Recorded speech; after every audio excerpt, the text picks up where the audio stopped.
नमस्कार दोस्तों, मैं आपका एस्ट्रोलॉजर और गाइड विजय गोयल बोल रहा हूँ। लाल किताब 1941 में आपका फिर से स्वागत है।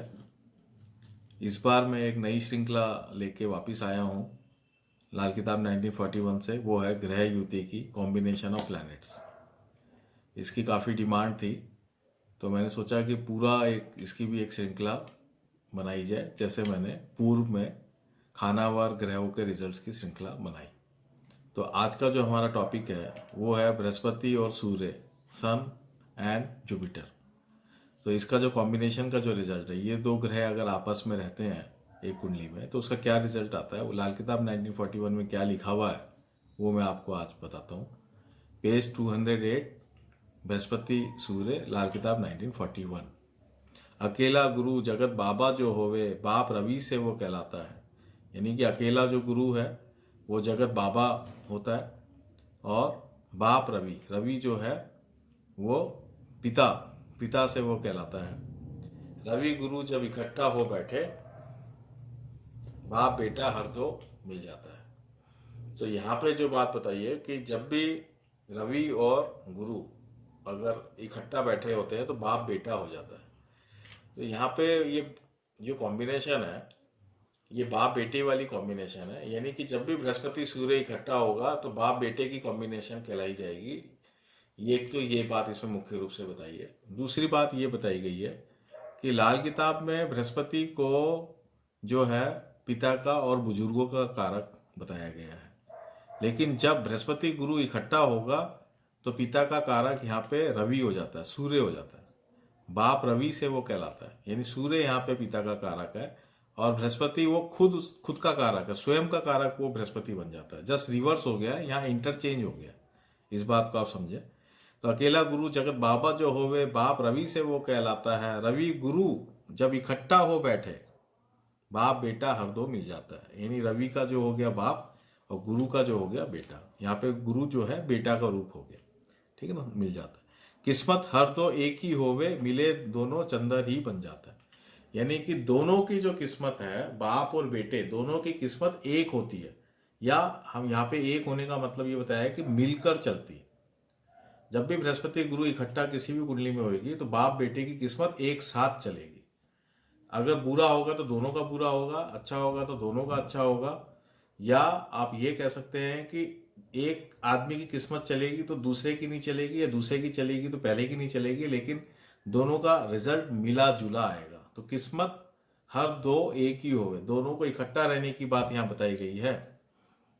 दोनों की किस्मत जो है वो एक ही होवे, मिले दोनों चंद्र ही बन जाता है। यानी कि यहाँ पे मसनूई चंद्रमा का जो कंसेप्ट है वो लाया गया है कि जब भी बृहस्पति और सूर्य इकट्ठा होंगे तो वो मसनूई चंद्रमा बन जाएगा। ये लाल किताब का यूनिक कंसेप्ट है जो यहाँ पे लाया गया है। तो ये बात आपको समझना चाहिए। अब यहाँ पे एक बहुत बड़ा सीक्रेट है जो मैं आपको यहाँ पे बताना चाहता हूँ। वो ये है कि जब भी बृहस्पति और सूर्य इकट्ठे होंगे तो वो खाना नंबर 5 का रिजल्ट देंगे। ये बात लाल किताब में बहुत क्लियरली मेंशन है, क्योंकि खाना नंबर 5 में जो है बृहस्पति का पक्का घर है और वो सूर्य की जमीन है। तो इसलिए जब भी बृहस्पति सूर्य कहीं भी इकट्ठा होंगे तो वो खाना नंबर 5 का रिजल्ट वहाँ ले जाएंगे। इस बात को आपको हमेशा याद रखना चाहिए। दूसरा, बृहस्पति सूर्य इकट्ठा होने से मसनूई चंद्रमा भी बन रहा है। तो इसका अगर आपको रिजल्ट देखना है कि बृहस्पति सूर्य का जनरल रिजल्ट क्या आएगा, तो आपको चंद्रमा खाना नंबर 5 का रिजल्ट पढ़ना चाहिए, दोबारा देखना चाहिए। तो चंद्रमा खाना नंबर 5 लाल किताब 1941 का मैंने ऑलरेडी पहले एक वीडियो बना रखा है, उसको आप पूरा दोबारा से सुने। अगर आपकी कुंडली में बृहस्पति और सूर्य इकट्ठा है तो उसका जो रिजल्ट है वो रिजल्ट भी इसमें मिलेगा, आपको पक्का मिलेगा।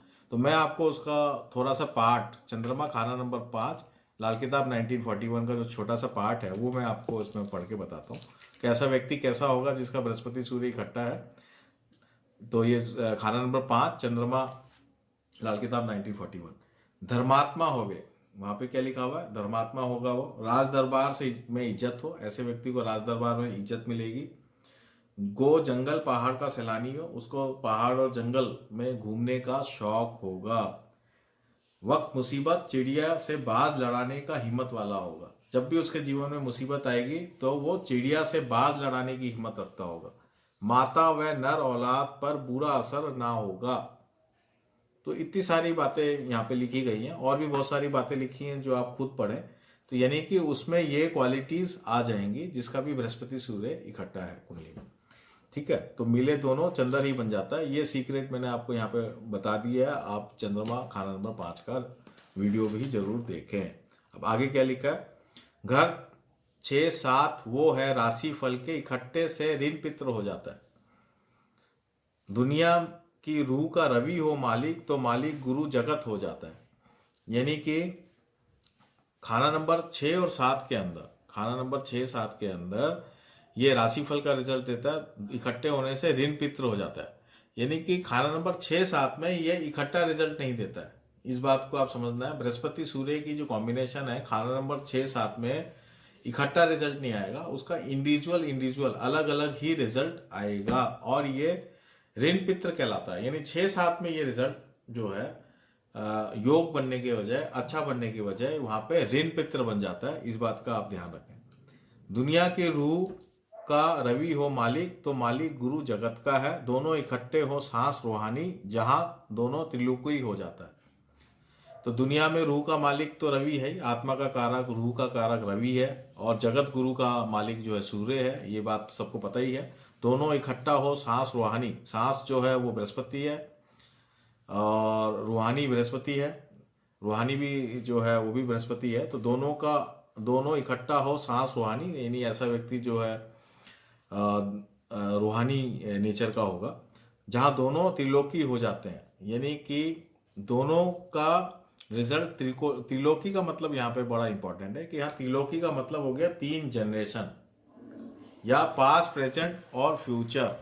जो त्रिलोकी का मतलब है पास्ट प्रेजेंट फ्यूचर, और यहाँ पे मेन मतलब है 3 जनरेशन, दादा खुद और पोता, दादा बाप पोता, ऐसे आप कर सकते हैं, है ना। आप मतलब आपके पिताजी और आपके पुत्र, ये 3 जो जनरेशन है ये बृहस्पति सूर्य इंडिकेट करता है। तो यहाँ पे क्या लिखा है, दोनों इकट्ठे हो सांस रूहानी जहां दोनों त्रिलोकी हो जाते हैं। ठीक है, त्रिलोकी का मतलब हो गया कि आपके परिवार में 3 जनरेशन का सुख होगा। गुरु बाप बनता तो सूरज और लड़का भाग मुस्तरखा दोनों का हो जाता है। अब देखिए यहाँ पे गुरु बाप बनता तो सूरज और लड़का भाग मुस्तरका दोनों का हो जाता है।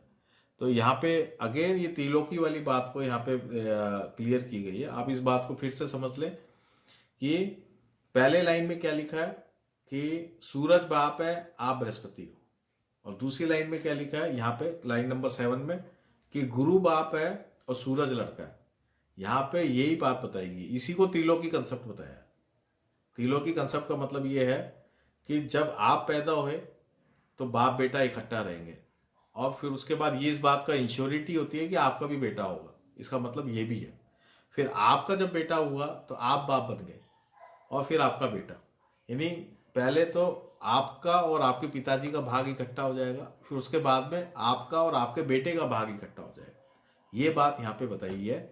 यही त्रिलोकी का यहाँ पे कंसेप्ट है। इस बात को मतलब बड़ी गहराई से समझे, यहाँ पे बहुत सारे सीक्रेट छुपे हुए हैं इन सब बातों में। बने एक राशि तो दूजा ग्रहफल लिखत व विधाता बदल जाता है। यानी कि एक बार फिर से यहाँ पे इस बात का पूर्ण जोर दिया है कि बाप बेटे को इकट्ठा ही रहना चाहिए, चाहे लड़का अपने पिता के साथ रखे या आप अपने पुत्र के साथ रहें, लेकिन रहना इकट्ठा ही चाहिए। क्योंकि दोनों का भाग लिखत व क्या लिखा, बने एक राशि तो दूसरा ग्रहफल लिखत व विधाता बदल जाता है। यानी कि विधाता का लिखा हुआ भी वो बदल सकते हैं अगर दोनों एक साथ रहें। तो इसका क्या मतलब होता है कि बाप लिखत क्या विधाता का बदल सकते हैं, कैसे बदल सकते हैं। तो इसमें ये जो मतलब बताया गया है कि अगर पुत्र जो है कष्ट में है तो पिता उसका उपाय करके उसके जीवन में कष्ट हटा सकता है, और अगर पिता कष्ट में है तो पुत्र उपाय करके उसके जीवन का कष्ट हटा सकता है, और इस लेवल में वो कष्ट हटा सकता है। दोनों एक दूसरे का इतना सहयोग कर सकते हैं कि विधाता का लेख भी बदल देंगे, विधाता का लेख भी बदल जाएगा। कितनी ऊंची बात यहाँ लिखी गई है। तो ये बात यहाँ पे बृहस्पति सूर्य की बात बताई गई है। इसका एक मतलब ये भी है, सांस रूहानी जो एक और मतलब है कि नॉर्मली, ये बात मैं आपको नाड़ी ग्रंथों से बता रहा हूँ, ये बात यहाँ लाल किताब में नहीं है, कि नॉर्मली क्या होता है, जब भी बृहस्पति सूर्य इकट्ठा होगा तो उस परिवार में, जो इसमें लिखा है ना, दोनों इकट्ठा हो सांस रूहानी, जो उस परिवार में उसी वंश से वो वापिस आया हुआ होता है। जो आत्मा होती है वो उसी की खुद की पीढ़ी की होती है, यानी कि उसका जो बेटा भी अगर पैदा होगा तो उसके ही परिवार में से वापिस वो आत्मा आई हुई होती है, ये इसका मतलब भी होता है। तो इसलिए दोनों एक दूसरे का अगर सहयोग करेंगे तो विधाता का रिजल्ट भी बदल सकते हैं, ये बात यहाँ लिखी है। बने एक राशि तो दूसरा ग्रहफल लिखत व विधाता बदल जाता है। तरफ पहली बैठा या बालिक जो होवे असर उसका प्रबल ही हो जाता है, यानी कि इसमें एक सीक्वेंस भी लिखा है कि किसका असर प्रबल होगा। तो जो पहले है यानी जो बड़ा है उसका असर प्रबल होगा, यानी कि दादा का असर सबसे ज्यादा होगा, फिर खुद का असर होगा, फिर अपने बेटे का असर होगा, यानी कि इस तरीके से ये किस्मत काम करेगी। जो जितना एल्डेस्ट होगा उसका असर ज़्यादा होगा, उसकी किस्मत ज़्यादा काम करेगी, बाकी की कम करेगी। इसकी एक टेबल भी बनाई है लाल किताब 1952 में, तो उसमें आप पढ़ सकते हैं वहाँ जाके कि वो किस तरीके से उसको वहाँ पे बताया है। लेकिन मतलब यही है कि पहले पिता, आपके खुद के पिता की किस्मत चलेगी, फिर आपकी किस्मत चलेगी, फिर आपके बेटे की किस्मत चलेगी। अकेले अकेले हो बेशक वो मंदे, असर नेक दोनों का हो जाता है।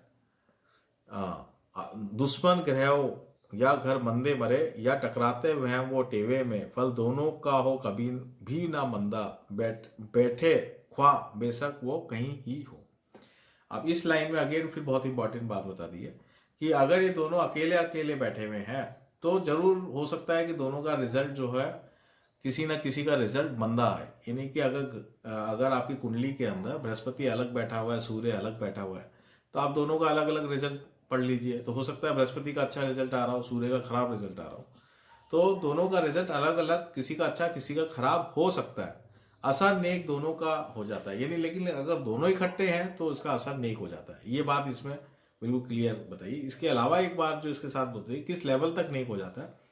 दुश्मन ग्रह हो या घर मंदे मरे, या टकराते वह वो टेवे में हो, यानी कि अगर ये दोनों ग्रह बृहस्पति सूर्य दुश्मन राशि में बैठे हो, दुश्मन ग्रह के साथ बैठे हो, या दुश्मन ग्रह उसको टकरा रहे हो, 6-8 कॉम्बिनेशन से दुश्मन ग्रह इसको टकरा रहे हो। ये बात ध्यान रखना, यहाँ पे बृहस्पति सूर्य आपस में दुश्मन टकराने वाली स्थिति नहीं बताई है। यहाँ पे बृहस्पति सूर्य एक साथ बैठे हुए हैं और दुश्मन ग्रह उससे टकरा रहे हो। इस तीनों कंडीशन के अंदर इनका फल कभी मंदा नहीं होगा, ये इंपॉर्टेंट बात है। दुश्मन ग्रह का रिजल्ट मंदा हो सकता है लेकिन बृहस्पति सूर्य का फल मंदा नहीं होगा। ये एक और इंपॉर्टेंट बात यहाँ बताइए कि दोनों अगर इकट्ठे रहते हैं तो कोई भी इनका कुछ बिगाड़ नहीं सकता है। फल दोनों का कभी ना मंदा हो, बैठे ख्वा बेशक वो कहीं हो। ज्ञान अक्ल या हवा रोशनी तो राजा योगी भी होते हैं, फल दोनों का ही उत्तम अपना दुखिया मामू को करते हैं। यानी कि ऐसे व्यक्ति जो है, ज्ञान अक्ल का मतलब बहुत ज्ञानवान होते हैं, इंटेलिजेंट होते हैं, और हवा रोशनी, हवा जो है बृहस्पति है, रोशनी जो है सूर्य है, तो हवा रोशनी की कोई कमी नहीं होती। ये हवा रोशनी की कॉम्बिनेशन है, इसलिए उसके जीवन में हवा रोशनी पूरी होती है। ज्ञान भी खूब होता है, अक्ल भी खूब होती है, और राजयोगी भी होते हैं। यानी कि ऐसे व्यक्ति कई बार राज दरबार में भी उनको फायदा होता है, या राजयोगी का मतलब होते हैं कि ऐसे व्यक्ति बहुत प्रेस्टिजियस स्थिति में होते हैं, बहुत ही ईमानदार और बहुत अच्छी जिंदगी जीने वाले लोग होते हैं, बहुत ही नाम होता है।